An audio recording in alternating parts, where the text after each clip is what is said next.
Spotlight is a production of CTNY, the Catholic Television Network of Youngstown. It seeks to spotlight people, places, and events from around the Diocese of Youngstown that promote the new gospel of joy called for by Pope Francis. Your program host is Father James Corda.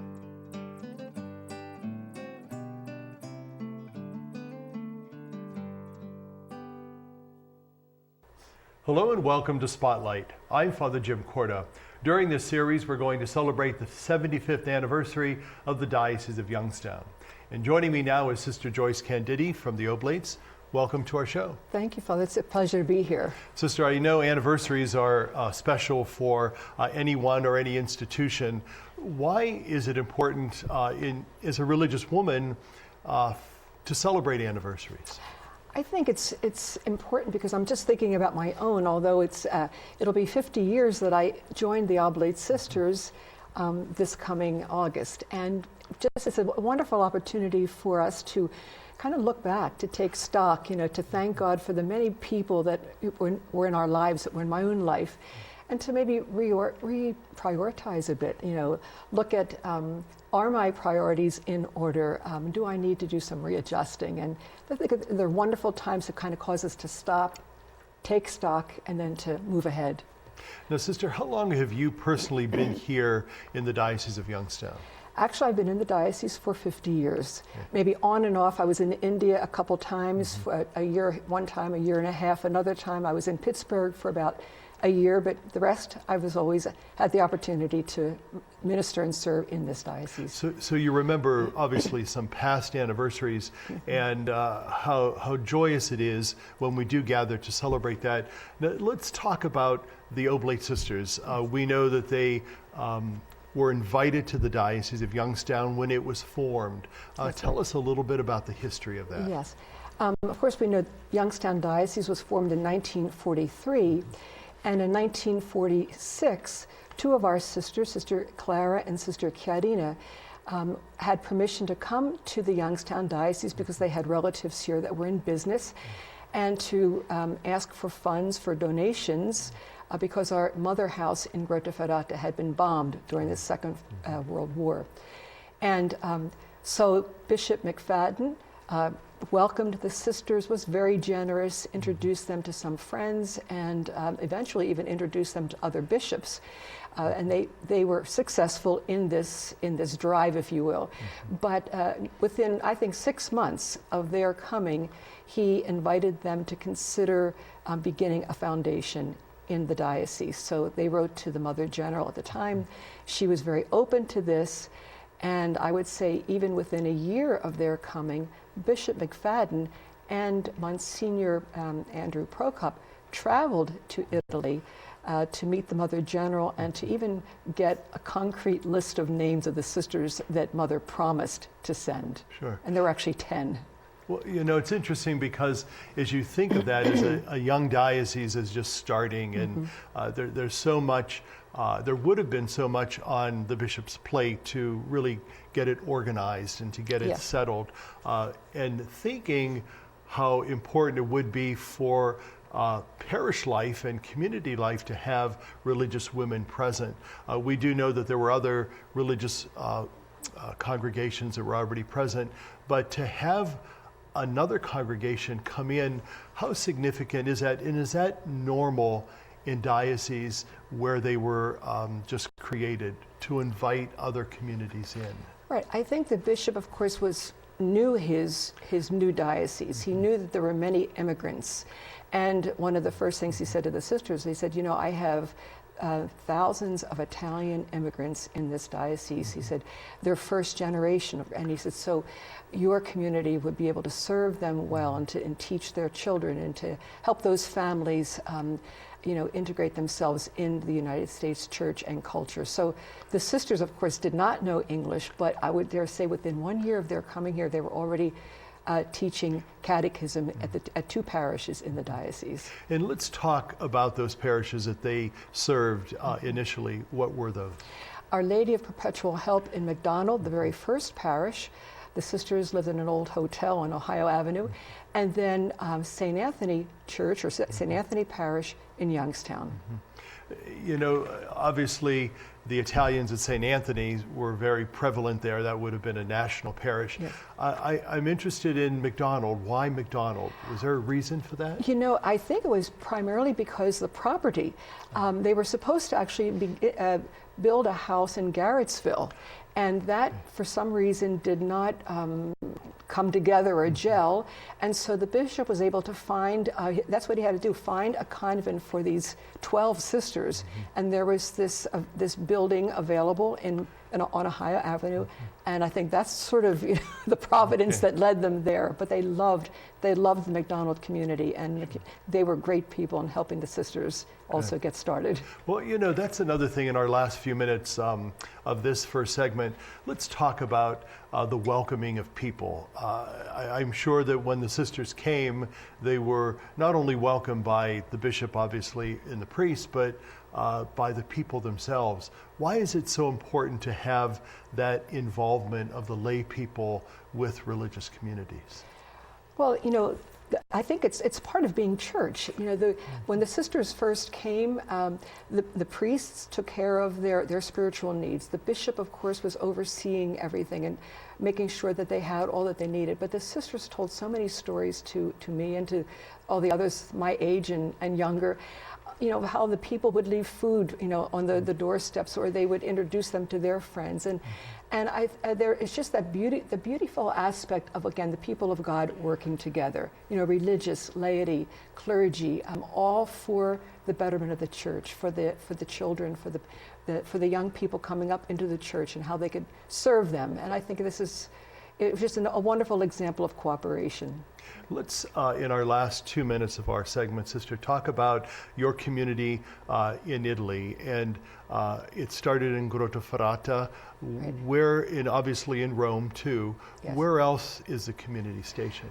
We have actually 3 houses in Rome. We have 2, 3, and all of them actually serve clergy. One of them is the generalate, but we also have about 25 priests that live there, and 2 others. Then we are in Grottaferrata, we are in Foggia, and various San Remo, and just scattered, I think about 11 or 12 houses in Trevi, various houses all up from north to southern part of Italy. Very good. I think, Sister, you mentioned you were in India as well. Yes. Is the community still flourishing there? Yes, we started 25 years ago, and they too are celebrating their anniversary. I can't believe it, because myself and another sister were the first 2 that literally began the foundation there, and they're flourishing. We have about 45 Indian sisters scattered. There are 7 of them are serving in Italy. Many are in India itself. So yeah, so it's flourishing very nicely. Wonderful. We're going to talk more about that in a moment, but we're going to take a quick break. Stay with us. We'll be right back. Miles from the first Catholic parish in all of Ohio, in a place called Canton, Catholics gathered in 1817 to celebrate Mass with Father Fenwick. Because of limited building space, the Mass was held outdoors under a huge oak tree. The spot, near the present church of St. John the Baptist, which was established in 1823 as the second oldest parish in the Diocese of Youngstown. The oak tree grew there until 1906, when it was struck by lightning. To preserve it, the parishioners took the wood and carved a chair out of it, which remains in the church today. In 2012, St. John the Baptist was elevated to a basilica. Congratulations, Catholic Diocese, for celebrating 75 years with pride in the past and faith in the future. The first Catholic parish, established in Portage County in 1831 near Randolph-Suffield, was St. Joseph Church. Years later, John Newman, who would become the first American male to be canonized, was sent there to give a mission to help heal the divisions that occurred between the German Catholics who had settled there. Perhaps that is what made him a saint. The parish is also noted for its school, which dates back to 1832, being the oldest English-speaking school west of the Alleghenies. The church is also famous for its Lourdes Shrine, which has welcomed pilgrims since 1927 and is the only exact replica of the world-famous grotto at Lourdes in France. Congratulations, Catholic Diocese, for celebrating 75 years with pride in the past and faith in the future. Welcome back to our show. I'm talking with Sister Joyce Candidi of the Oblate Sisters of the Sacred Heart of Jesus. You know, Sister, before we took a break, you were telling us about the congregations overseas and around the world. There are 2 communities here in the United States, correct? Yes. Tell us about those. Well, we have, of course, the sisters here in the Youngstown Diocese at our Formation House in Hubbard. We have a sister who is working at the Priest Retirement Home in Louisville, and we have 2 sisters who are serving in the Joliet Diocese at a Priest Retirement Home. It's a little over 2 years now. Okay. It went from 5 priests. It was a home that was already established, but wasn't the most popular place. And now that the sisters are there and able to make it truly a home, a welcoming home, there are 13 priests there within 2 years. Wonderful. Now, Sister, we know that religious communities, religious women and men, because of their founders or foundresses, have a particular, what we call charism, that really drives and leads and guides their community. Talk about the charism of your foundress and talk a little bit about her as well. Okay. Well, Teresa Cassini is our foundress. She was born in 1864 and founded the community in 1894. A young woman of a relatively high, coming from a high-class family, but always had that strong desire to want to give her life to God. And the Sacred Heart literally appeared to her in a vision and looking very sad and said, you know, Teresa, give me holy priests. And being a young girl, of course, at the time, she was really puzzled by this and spoke to her spiritual director, and he said, ask the Lord, if it happens again, ask him more what he wants from you. And he said, it happened again, give me holy priests and offer your life in reparation for priests, for their holiness. So she thought that the Lord meant just for her to do it on her own. So that's what she did. And little by little, other women started to inquire and join her and wanted to do the same thing. And so little by little, the congregation was actually begun and founded in 1894. So today she's blessed, which means that she is one step away from being canonized, and the miracle that took place for that beatification that was, by the way, took place in 2015, occurred with one of our children, you know, in 2002, who is now a young man in the seminary. Well, you know, those stories I think are always heartwarming, yes, especially when you can experience them so intimately as your community has. Yes, yes. Tell us about that experience, because I know many of us know about the miracle that took place that led to her beatification. So talk briefly about that and why your community is so steadfast in praying for her sainthood. Well, we really believe, first of all, that that Mother truly was a very holy woman. And saints today are for the church. You know, they serve as models, as spiritual mentors. And she had a great love for the Lord, a great love for the church, and a great love for priests. And I think that is so important, that all of us really need to appreciate and love the vocations that God has given to each one of us, whether it was the vocation to marriage or consecrated life or ordained priesthood. So I think that she's a great mentor and an example and model for the church today. And I think that, you know, you asked about the miracle. What happened was, this was in 2003. He was a little boy that was a student in our preschool. School was over, and he was at kind of a family birthday party picnic in the evening, and accidentally fell into the pool that was way in the back of the house of the friends of his parents. And Mom was looking for him to go home, couldn't find him. After they, you know, a nurse and another woman there who was a nurse and another her friend, one of her friends, a lifeguard, dove into the water. When they went and found him at the bottom of this pool, he was taken to Todd Children's Hospital, and his father called our sisters. Sister Teresina, who is one of the sisters in Joliet, and another sister went to the hospital and began immediately to invoke and invite the family to invoke the intercession of our foundress. This was on a Wednesday. And on Friday, the Feast of the Sacred Heart, and we believe that there are no such thing as coincidences but providence, the boy started to come around. He was in an induced coma. The doctor didn't want this, so increased the medicine. And it was the next day, I think, that was the plan, to start to take him off the life support. The night of the accident, the doctor told the sisters and the parents, you're not going to have the same, if the boy even lives through the night, you're not going to have the same boy. He was a pediatric trauma specialist from a Muslim from Cleveland Clinic. And of course the boy lived. And so Saturday morning, Mom's holding him. She said, may I hold my son? They said yes. And she was surrounded by 5 or 6 doctors and nurses, because they were really there to help her should the boy have died as they took him off life support. As they're removing him, he opens his eyes and he says, "Mommy, I'm hungry." And the group of medical personnel, some of the nurses even started to cry. They were just shaken by this.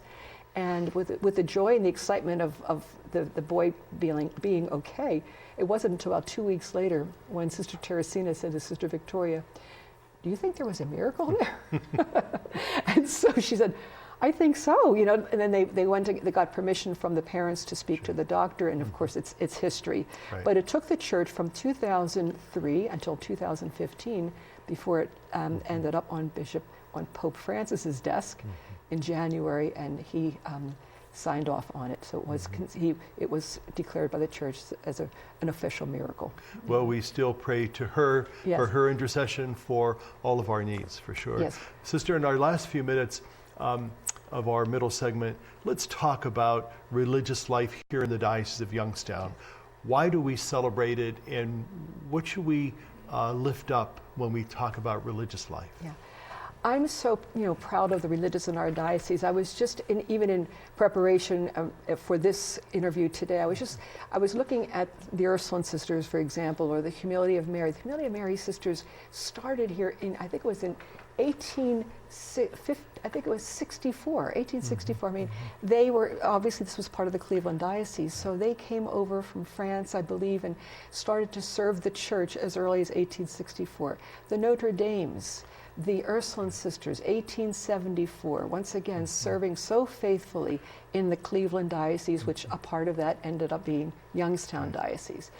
So the religious in this country, in this diocese, have just served the church so beautifully in the areas of education, healthcare, social services, recognizing the needs of the people and then seeing what could they do in order to improve and meet those needs. So I think it's a beautiful vocation. It's oftentimes it's spoken that religious life is really at the heart of the church, and very important. We're going to talk more about that in a minute, but we're going to take a quick break.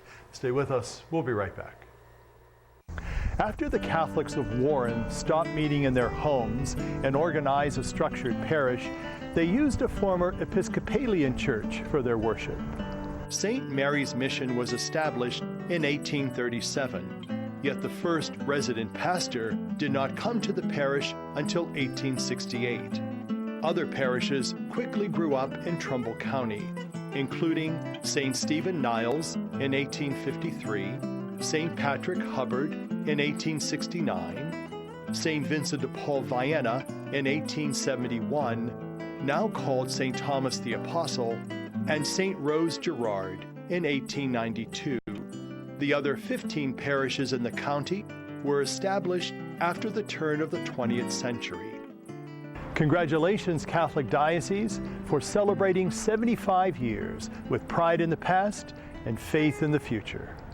We are in our 7th year, Cristo Rey Jesuit High School. One of the things that's unique about this school is that our kids work 5 days a month at offices in downtown Chicago to pay for their education. We got telephone calls the first day thanking us for sending us those kids to their companies. 95% of our kids are the first ones in their families to finish high school, and 87% of our graduates are in college right now. No one believed that it would be as successful as it is. Well, it's obviously caught on, and we're very, very excited about it. Welcome back to Spotlight. I'm talking with Sister Joyce Candidi.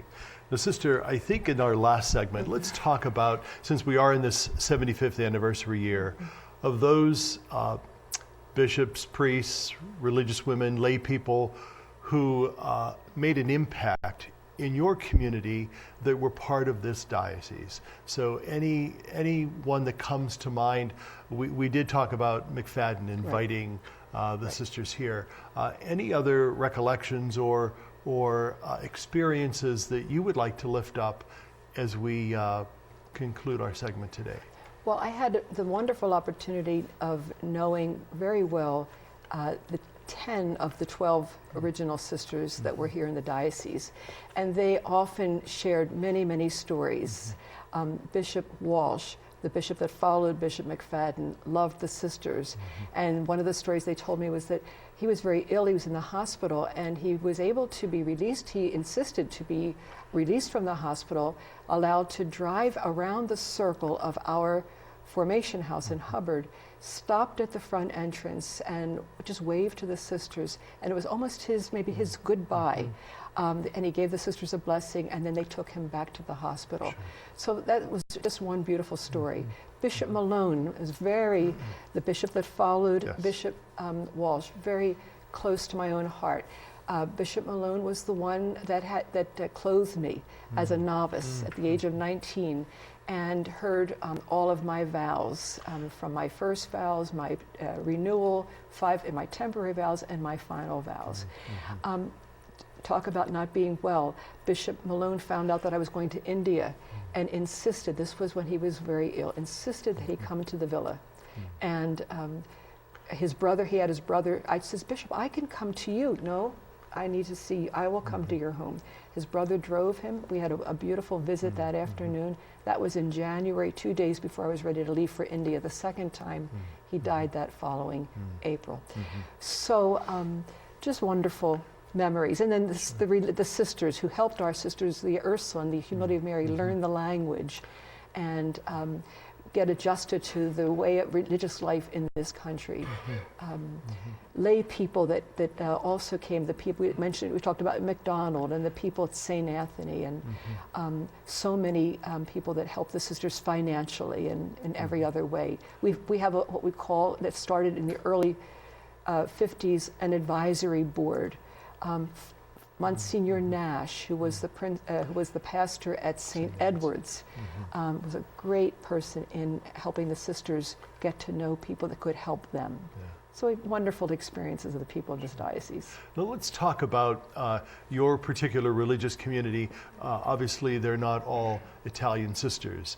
And so how has your community evolved over these many years since you've been here in the Diocese of Youngstown, and how has that enhanced and really added to the beauty of your congregation? Right. Well, we began as primarily an Italian congregation, but over the years, as you mentioned, that the face of the congregation has changed. At least here, we have only three sisters that are Italian-born sisters in the community now. We also have sisters in India that are not here with us now, but were stationed here for a while. We have sisters from, I have a sister from Cameroon, a sister from Nigeria, American-born sisters from different nationalities. So it's multicultural in many, many ways. Yes. And how does that really enhance your community, but also give witness to the church itself? Yes. Well, the cultures, of course, these various cultures, there were different ways of praying, the different way, even foods and things of this nature have really enriched us. And their families, just meeting the different people, and once seeing the beautiful people coming. And one of the sisters, her parents came from Cameroon. Another sister, her mom and dad came from Nigeria. Beautifully. I think in terms of helping us, I think it's extremely important because religious life should model people being able to live together and to be able to live together in peace and to really uphold people's gifts. And I think that's a wonderful example that we can give to the church today. It's got its challenges, because when you do have different cultures, you're going to have challenges, different languages. But on the other hand, it says it can be done. And this could model even for families and for the world. Now, Sister, you're the director of the Office of Religious for the Diocese, and you're working with religious women and men. Talk about their commitment not only to the diocese and to the faithful, but to Christ. Yes, each one of them, wouldn't be where they are if they didn't first and foremost have that great commitment to Jesus Christ. And Jesus is the reason behind their ministry. When they serve the poor, they see Christ in those poor. When they teach, they want to model Christ, the teacher. So all of that is all rooted. When they are concerned with injustice, they are Christ. They're looking out for those who are vulnerable, who are not able to care for themselves. So Jesus is the reason, the motivating force, the love of Christ that allows them to not only do this, but to do it with great energy and joy. And Sister, in our last 2 minutes of our time together, what would you like to tell the young folks about religious life, and perhaps an invitation to search their hearts and souls to see if God is calling them? Yeah. I think it's important that the young people today recognize the fact that God has given every one of us a vocation. We are and have been in the mind of God since before creation. That vocation, I believe, we received at baptism. And so God calls all of us to be holy, but he calls each of us to a particular way of reaching that holiness. And there are 4 primary vocations: marriage, the committed single life, the ordained clergy, or consecrated life. If we discover no one wants us happier than God.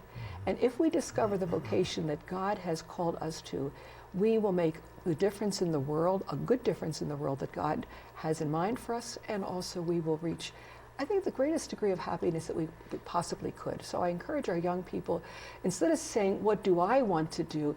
Lord, what is it that you want me to do?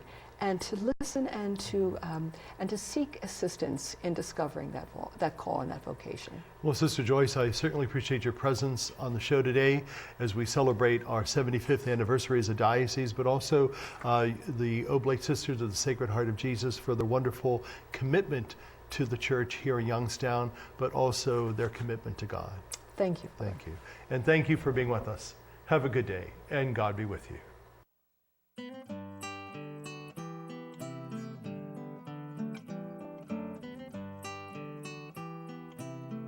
Spotlight has been a production of CTNY, the Catholic Television Network of Youngstown. Your program host was Father James Corda.